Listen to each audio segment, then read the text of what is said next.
inurulag mo pati sa kulungan ni Tito Ubet. Iyo!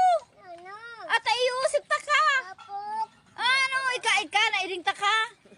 Binadyohan ta ka pangani. Apailing ko sa'yo mo sa video. Na ika ang nag-urulag kang kulungan ni Tito Ubet. Ika ba ka? So manok, nagunakan si sa naggadan. Ha?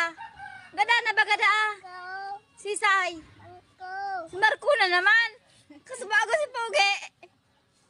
Ikada. Binago mo daw sa manok. Tito Ubet. Nahiling ko ngunya si Gian.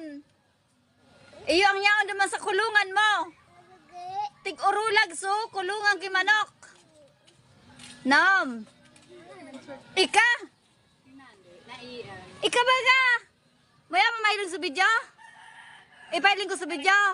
Ano sa video ho?